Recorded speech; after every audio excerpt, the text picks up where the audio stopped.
Hey guys, what is up? My name is Bob and Fishy, Man, I am WrongGuy. and we're coming back for another round of WWE pay-per-view predictions.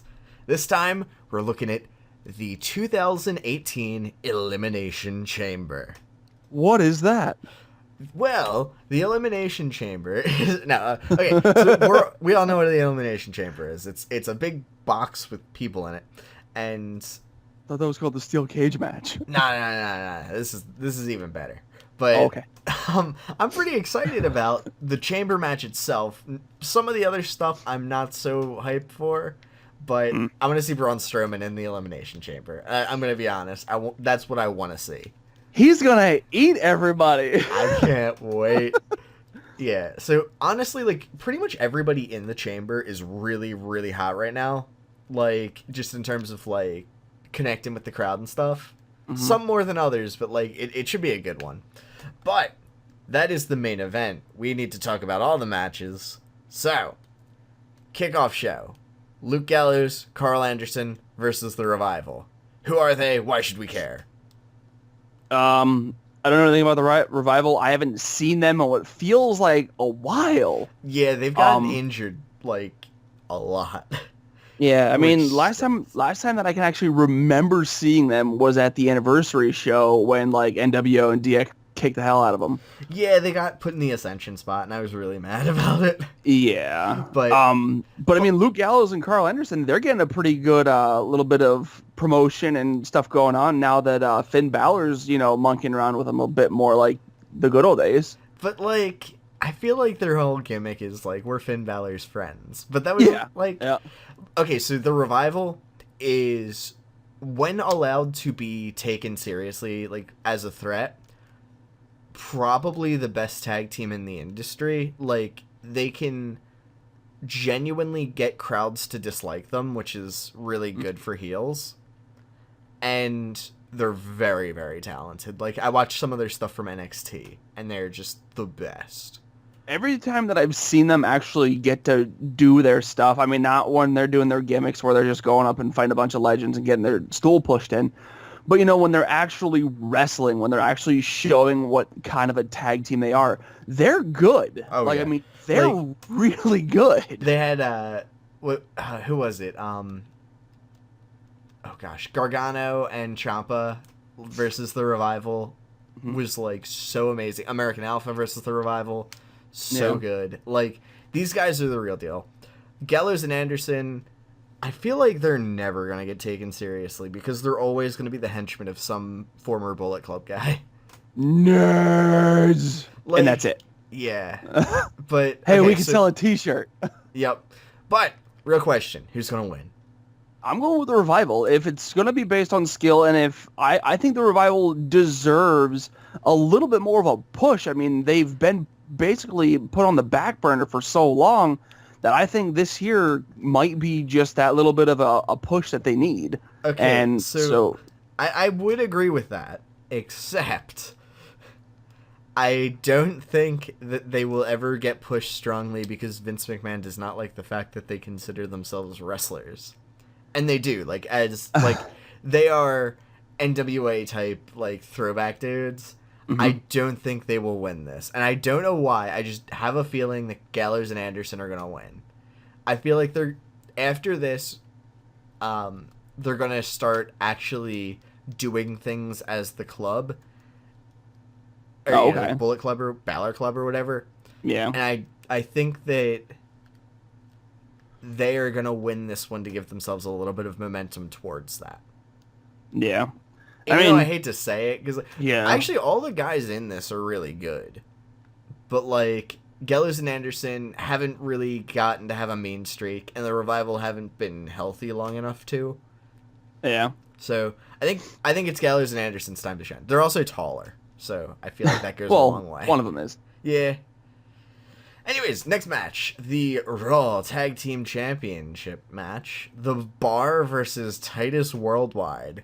Okay, before we answer who will win this one, better question, did you ever think Titus Worldwide would be competing for a title?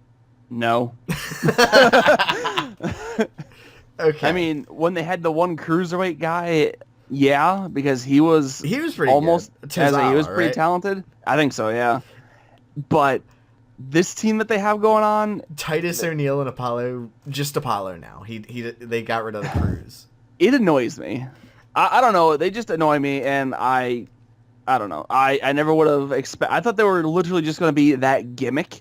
I That was honestly always liked it there. better when Titus was just a manager. Like, I Yeah. thought it was cooler when it was just this eclectic bunch of guys that, like, were just kind of around with Titus. Like, the thing is, he's always going to be, like, the biggest, most threatening person in their group because he's, like, 6'5". But I liked it better when it was, like, I just like the idea of him exclusively being like a hype man for the rest of them. Mhm. And I thought it was funny that like Tozawa was a genuine contender for Cruiserweight champion, whereas Apollo Crews, or just Apollo at this point, but at the time Apollo Crews was kind of a mid-carder, usually lower mid-carder. But like Mhm. the idea that Titus just had a bunch of... I honestly wanted to see Titus Worldwide become like the Heenan family. Like where it was just a bunch of different people, where he just manages like a third of the Raw roster, and like I just thought that would be funny. But It would be interesting just seeing Titus in charge of like this huge stable and yeah, but like instead they're just going like it's basically Rusev Day without Rusev because it's like it's named after one of them. I don't know. yeah. Anyway, no chance that they win. The Bar's gonna win this one. Oh my god, yeah. And I mean, I don't know why I didn't see this sooner. Maybe it's because I haven't actually been paying attention to the Bar when they're wrestling or when they're doing their stuff. But there's a lot of Dragon Ball Z stuff that they do, and I love that. Like, Yeah, I they mean, do like the fusion on the way to the ring and stuff. they do the fusion. They do their power-up kick thing in the corner when they get the guy in the corner. I was watching Raw a couple days ago with my mom, actually. And I saw that they were wrestling Titus Worldwide, as it may be, and they got someone in the corner. They did their charging thing like they do in Dragon Ball Z, and then they just straight up kicked him in the chin. I was like, that is amazing. No matter how white Sheamus is, I now like these guys. It's a shame though, because like Sheamus is very injured. And Is like, he really? oh yeah, he's got like some sort of spinal situation going on, and it's like Oh. genuinely career threatening. Like he doesn't wrestle house shows, and Cesaro does most of the work in his matches because like it is actually expected that Sheamus will be retiring sometime within the next few years. Wow. Yeah, that was He hasn't shocking to been- me. I say he hasn't really. I mean, if you think about some of the other superstars, he really hasn't been all around for that long. He's been around longer than you'd think, but yeah, like he's not, like anywhere near as long as some of them. Yeah. But yeah, it's unfortunate. Like you hate to see that sort of thing, but yeah, it's some sort of spinal degradation or something. I don't know. Wow. But yeah, I read like, oh yeah, Sheamus is banged up. He's gonna and like they're kind of relying on Cesaro for a lot of the matches, and then it was like, oh yeah, actually it's serious. It's like, ugh. Oh, okay, so Sheamus was originally in ECW in 2009. Yeah. Okay. So I remember that. Like he debuted and he was just like, I am ECW. It's like, who the heck are you? It's like, hey, I'm this random white guy. I'm gonna kick people now. The best one was going into December to Dismember with Big Show, and he's like, I am ECW. It's like you joined WCW in the height of their money wasting, were immediately pushed to the moon despite the fact that you wrestle like the safest matches ever. Like you are the opposite of what ECW is. The people who like scratch and claw for every opportunity, and like no, you've been pushed your entire career just because you're tall. It was the funniest thing. But anyways, okay. You're the giant. That's why. That's all you got. You're big. Yeah, and like, not that he hasn't earned his career, but like he didn't come in having earned it. Like No. he didn't come in, start from the bottom, and like work his way up. So it was the funniest thing to hear him say that. I say he instantly came in. And people were like, "Oh, look, it's another Andre the Giant. Let's just go ahead and put his big ass on this pedestal over here and call it good." He's Andre's son. There you go. This is my father's shirt. No. Okay, so next matchup, And this is okay. I had warned to WrongGuy, my good friend, that I was going to rant about a match. This is the one. Oh boy. Matt Hardy versus Bray Wyatt. Woken. Okay. Before I start, I'm gonna preface this by saying Bray Wyatt was what got me back into wrestling. Like, him and him alone. Well, actually, him and the Wyatt family. He was the thing that got me to watch wrestling again. And it pains me so much to say this. I am so not looking forward to this match. It hurts. And the reason for this... Okay, so Bray Wyatt, his entire gimmick at this point, like, he was the coolest. He had the craziest gimmick, and he was all over the place, and it was amazing. At this point in his career, and he's only, like, 30 or something, his entire career is randomly attack somebody, then lose the match on pay-per-view. Repeat until you lose the feud. Then repeat with somebody else. And then... Okay, so, like, he loses all his matches. Honestly, when Bray Wyatt wins a match, it does not make him look stronger. It just makes the opponent look weak. And I don't like seeing Bray Wyatt win matches, even though he, for a while, was my favorite wrestler. Yeah. That is how down I am on Bray Wyatt. And then we got this other guy. I was never into the broken Matt Hardy thing. I never bought it. Like, okay, so there are certain wrestling gimmicks that I buy into. Like, Braun Strowman is this big monster guy that smashes things. And I'm like, oh, that's the coolest thing ever. Or, like, at the beginning, like, Bray Wyatt, he was this cult leader, and it's like, okay, this is really cool. I never bought Matt Hardy as genuinely crazy. So, like, with the whole final deletion, I never really, like, went nuts about it. Like, a lot of people did. And I had a bunch of my subscribers and stuff going like, oh, the final deletion, best thing ever. I did not like it.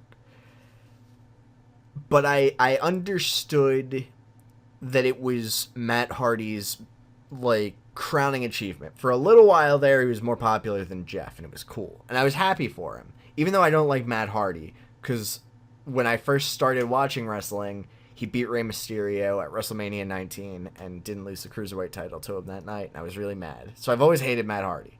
But I was happy for him for a little while, because he was more popular than Jeff, and he earned it.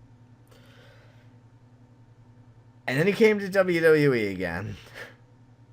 And I don't think they've ever actually explained what caused him to break in WWE. And nobody really, like, commented on it. He just was one day.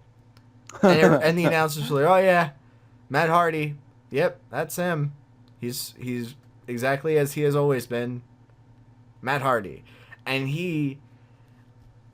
his weird promos don't have the charm, because, like, WWE isn't willing to commit to it. They don't do, like, the aerial shots of Jeff's house with Matt mowing the lawn.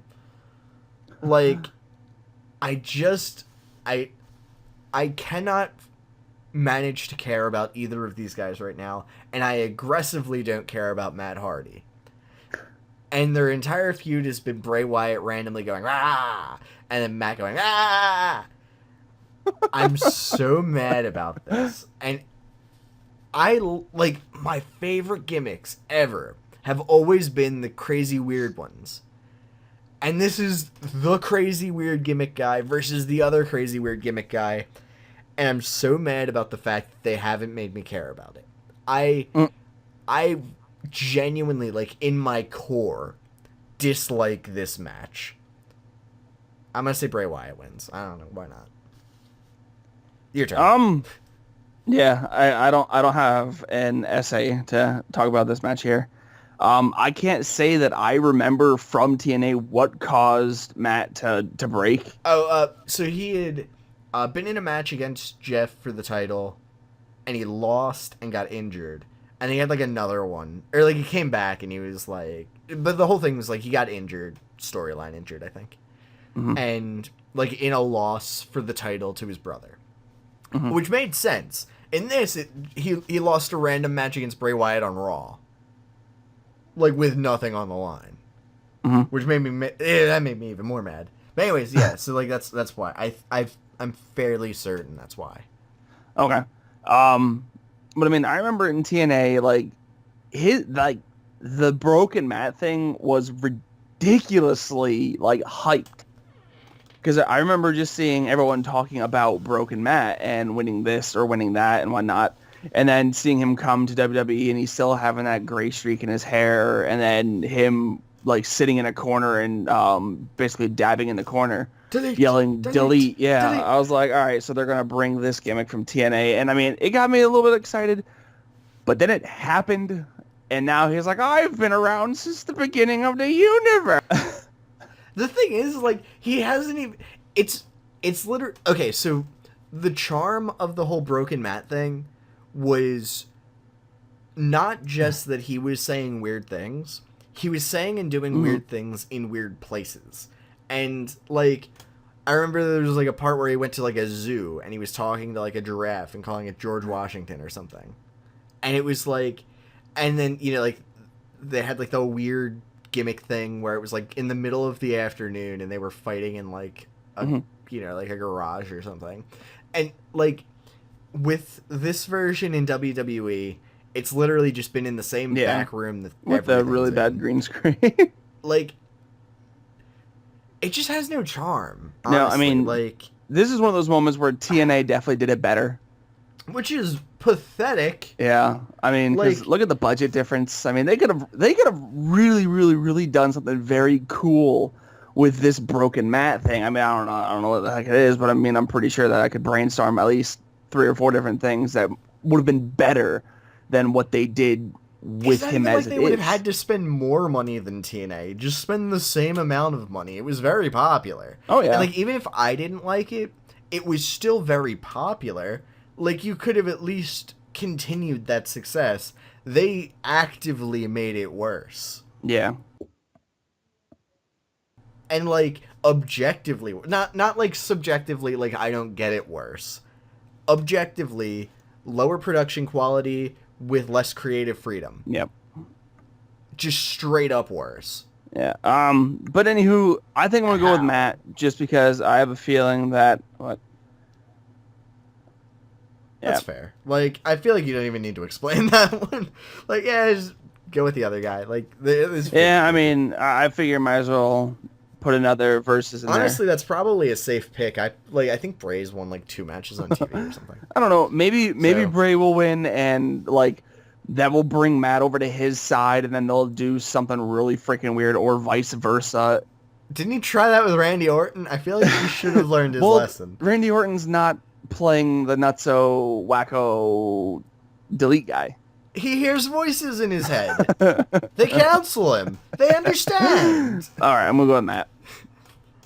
Okay, so next up we've got Asuka versus Nia Jax, and I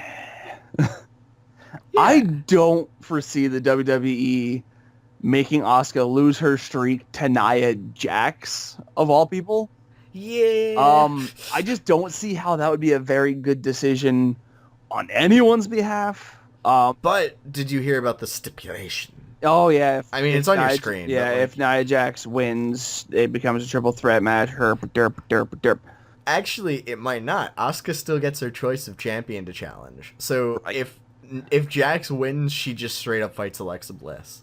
Like, if Asuka could say, like, well, you beat me at Elimination Chamber. I'm not fighting you again, so I'm just going to go challenge Charlotte. But that would mean that Asuka would have to go to SmackDown. Honestly, I'd like to see Asuka versus Becky Lynch. Asuka versus Becky would be fun. I really like Becky Lynch, honestly. I really want to see Ember Moon come to the main roster. That'd be interesting. But no, I'm going to go with Asuka. I mean, Nia Jax has got the size. She's got the power. Hell, she's even got some decent speed, but I mean, nowhere near Asuka levels. But I have a feeling... I'm just going to say, like, Asuka's beaten her, like, 4 times. Yeah. But no, I definitely foresee Asuka winning. I don't know how. I want to say submission. I really want to say submission. Yeah, she's just going to choke her out. Yeah. I just don't think that WWE would ruin such a good thing I feel like they definitely ruin a good thing. I just don't think they will in this. No. I instance. mean, eventually they will. Don't get me wrong. Eventually, I know they will. Just I don't think that this would be the right opportunity for it to happen. Yeah, that's fair. Yeah, so I'm definitely going Asuka. Okay, next up, Ronda Rousey signs a Raw contract. Who wins? Who loses? Rousey wins. Fans lose. I'll let you do your thing. So, I was talking with a couple buddies of mine who watch wrestling and whatnot, and we get online and we talk to each other while we were playing Monster Hunter, and Ronda Rousey came up. It almost seems like after her huge defeat, after her undefeated streak went straight down the toilet after Holly Holmes kicked her in the face, it almost seemed like her career in UFC just couldn't recover. I mean, don't get me wrong, she's still a hell of a fighter. I mean, she'd beat my ass 8 ways to Sunday. But I'm not a trained fighter. I mean, I haven't gone through, hundreds and hundreds of hours worth of training. But it almost seems like she's like, all right, well, I can't hack it in the UFC no more, so I'm going to pull a Brock Lesnar, and I'm going to try to go to the WWE. And, it's acting, it's this, that, and the other thing, and I was in the Fast and the Furious movies, and herp, derp, derp, derp. Wasn't she in the Expendables as well? Yeah, she was. So she's got her acting chops on, and now she's just like, oh, well, I'm going to go join the WWE.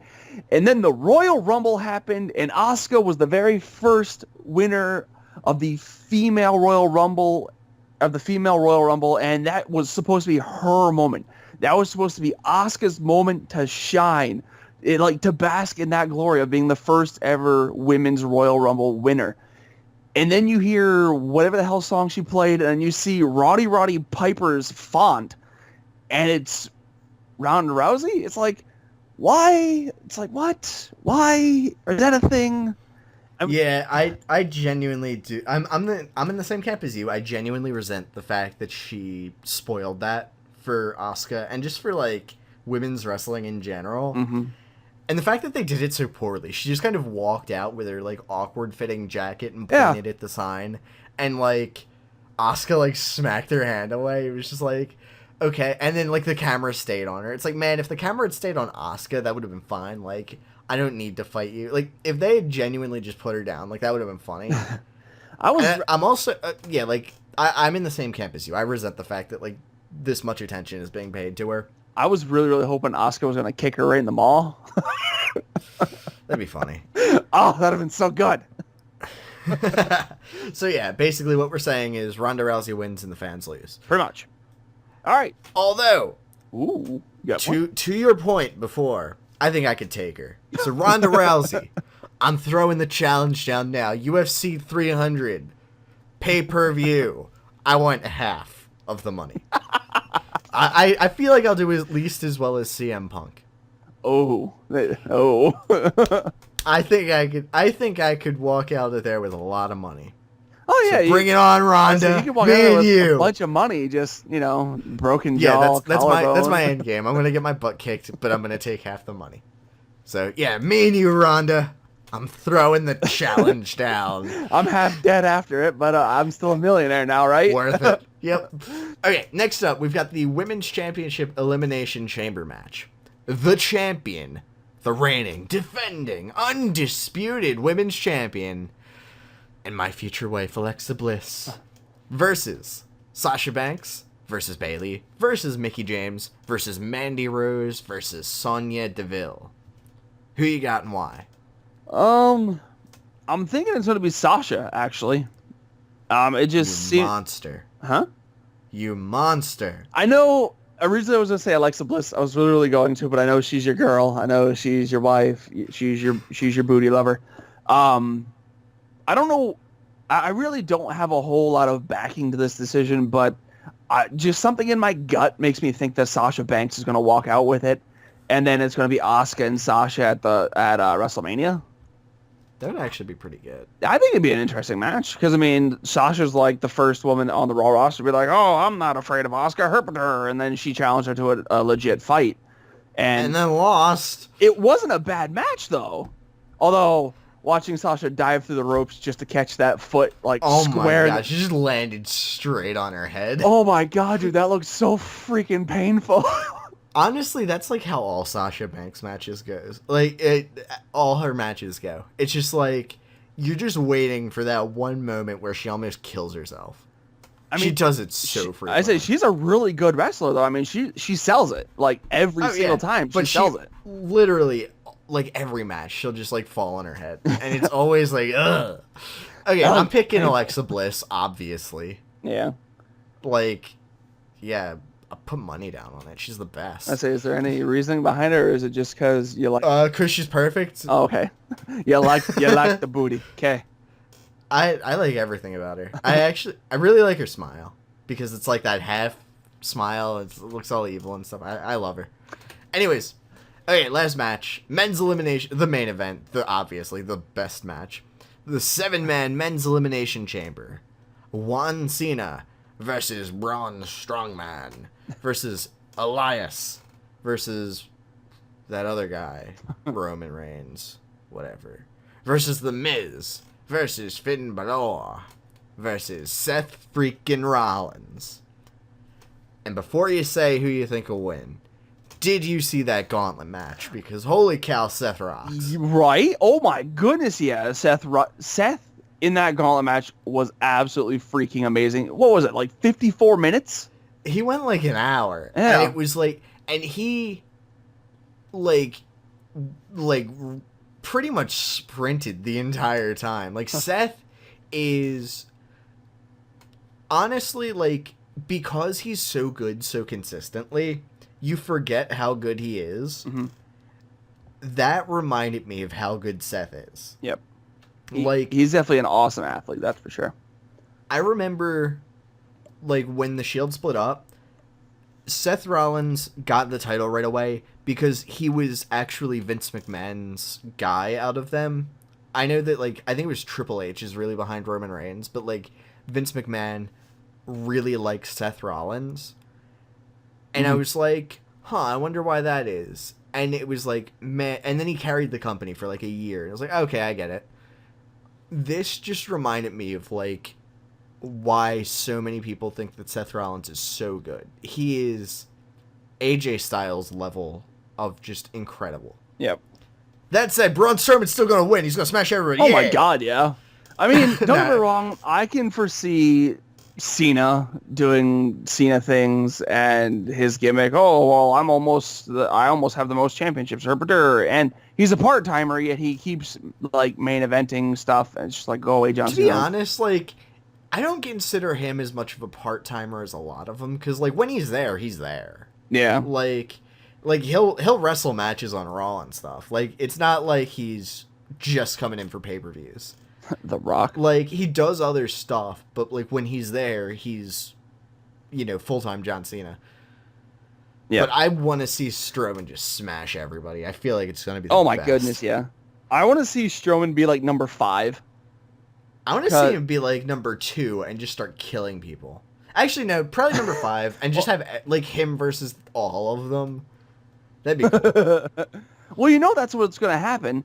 Everyone who's still involved in the match, or they're going to have him be number 2 to go up against The Miz, and he's going to step on The Miz and just, like, wait for the next person, put them down, wait for the next person, put them down. I mean, the only two people... That'd be funny. Again, the only other 2 people in this match who I could see holding a candle to Braun Strowman would be Roman Reigns or John Cena. Just because I'm pretty... Roman Reigns has beaten Braun Strowman before. Which he shouldn't have. That was really dumb. It was so dumb. Honestly, though, Braun Strowman looked so good in that feud. Yeah. That it really didn't matter. Like, okay, so as much as I dislike the Roman Reigns situation, his feud with Braun Strowman did so much good for both of them that that's one of the few Roman Reigns feuds that I don't resent. Mm-hmm. So I like, fair dues. Braun Strowman beat Roman Reigns beat Braun Strowman. There were amazing moments. Like, I don't resent that feud. I'm okay with him having lost that match. Yep. I mean, and I really want to see Braun Strowman versus Brock Lesnar at WrestleMania. And I feel like it's not going to happen. It's going to be Roman Reigns that wins. I know. But I do want to see... Like, I want to see Braun Strowman win. Yeah. And I just want it. I feel like everybody wants it. For reality's sake, I'm going to say it's either going to be Reigns or Balor who wins. No chance Balor wins. No? Nah. You don't think so? There's no way he's fighting Brock at Mania. Honestly, I'm from a realistic standpoint, I'm going to say it's either going to be Balor or Roman Reigns who's going to win it. But I want to see Strowman win. So I'm going to pick... he's so cool. I'm definitely going to pick Strowman just because how can you not? Yep, same. But I have a feeling that it's either going to be Roman Reigns or Finn Balor to win. I mean, because even during like the Royal Rumble, it was Shinsuke Nakamura and Roman Reigns for my two picks. And I actually called Nakamura winning the Rumble like a month before it happened. I was happy about it. Nice. But, like, unfortunately, I wasn't able to make the time for recording it. Oh man, yeah, I'm still mad about that. Like, it was all my fault that we didn't get the the prediction video in because I was so busy that week. But that's right. My buddy Daryl stepped in and he's just like, "Hey, I do this stuff with you too." I was like, "Sweet." All right, so I guess those are going to be our predictions. Let's do a quick recap. So we've got the Revival. Sorry? Oh, okay, so we're starting down going. All right. Yeah, I was just going to start at the bottom. So you've got the Revival. I've got Gallows and Anderson. Yep. For that match. For the Tag Championships, we've both got the Bar. For the Bray Wyatt Matt Hardy match, I've got Bray, you've got Matt. Yep. We've both got Asuka beating Nia Jax. Yeah. For obvious reasons. Skip that other thing. I've got Alexa Bliss. You've got Sasha Banks in the Elimination Chamber. Yep. And then in the main event, we've both got Braun Strowman, even though we probably know he won't win. I'm so sad. Yeah. I just want to see him smash some stuff. Like, I'm okay with him losing. I just want to see something get broken. Like The Miz? Yes. I want to see him, like... Because you know he's going to burst out of the pod. You know that pod's going to break. Yep. Like, I don't... Who was it? It was Kane, wasn't it? The door wouldn't open, so he, like, ripped... No, oh, gosh, I don't know. I know, a couple of years ago, Sheamus, like, locked himself in. I remember... Okay, actually, that was the same year that this other thing. A couple of years ago, Mark Henry accidentally, like, bumped the glass, and it fell off. Or, like, the plexiglass part. And it, like, fell off, and he didn't know what to do. That was the Intercontinental Championship Elimination Chamber. That was the funniest, most embarrassing wrestling thing I've ever seen. Because Ziggler had to call the entire match on the fly. Because, like, the plexiglass just fell off, so Mark Henry just kind of walked out of the chamber. Or, like, walked out of his pod. That was so bad. It was hilarious, but, like, I felt so bad for Ziggler. I was like, if he did not get a bonus from that pay-per-view, then there's something wrong with the company. Because, like, he earned it. He earned every bit of positive praise. Like, he had to call a match with Ryback and Mark Henry in it. Like, on the fly. Like, there's only so much that one noodle hair guy can carry. I was I don't like a lot about Ziggler, but I was impressed by that. I give him props. Yep. He's a pretty good wrestler. I mean, he's very good. I mean, my problem with him is that he just sprints through everything. Like, he doesn't give anything enough time to actually mean anything. But, anyways, that is our predictions for Elimination Chamber. What do you guys think? Leave us comments. I like comments. Me too. I like to interact with people. Yeah. I like people to tell me I'm wrong. You're definitely wrong about the Women's Elimination Chamber match. Cough. Cough. But anyways, so leave us comments. Tell us who you think will win. And we hope you enjoyed. And we'll see you later. Bye. See you guys later. Bye. Bye.